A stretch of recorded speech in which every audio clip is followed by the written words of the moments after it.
And obviously, Shelly and Chris were able to grow up around this knowledge. How much of what you learned in clubhouses from your dad was a factor, here you can have this mic, in both of you guys? And Chris, we'll start with you becoming a major leaguer.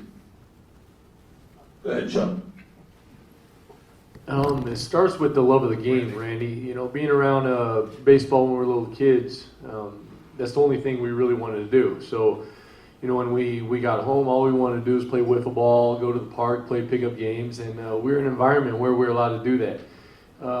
I say the prime years of us growing up were in Oakland, and you know, the late '80s team, the early '90s, and that was a legendary team back there, and you had a lot of superstar players that had a lot of character to it. And you know, I wanted to be Mark McGuire, Ricky Henderson, all those guys, and we lived in an area where Rick Honeycutt had a son our age. Ron Hassey had a son our age. Goose Gossage had kids our age.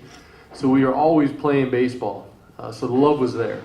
So one, we developed a passion, and then the ability to be in the clubhouse all the time and have access to great coaches, great players.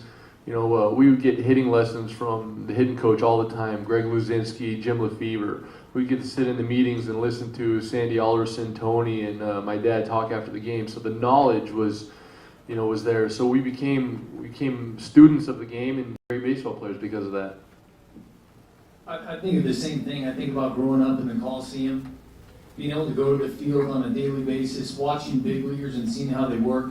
That's the one thing that sticks out to me is watching these big leaguers go about their routines, how they hit in the batting cage, going out there, watching them take ground balls, seeing what it takes to get to that level, I think was something that was pretty cool to watch as kids. I thought that was big time. After games, being able to be in a big league stadium, we used to play home run derby from second base after the games with it. And I think that team was unique because a lot of these players and coaches all had sons that were the same age.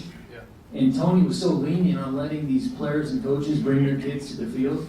So for us, I thought that was something that was really special that most people don't get access to. But being able to go to Mark McGuire and talk to him about hitting, you know, to work with different big league hitting coaches, Greg Luzinski, talking to Carney Lancer, the guy that almost won a batting title. I think Wade Boggs beat him out. But being able to see these guys and talk to these guys was something that I'll never forget. I still think about it. I still talk about it all the time.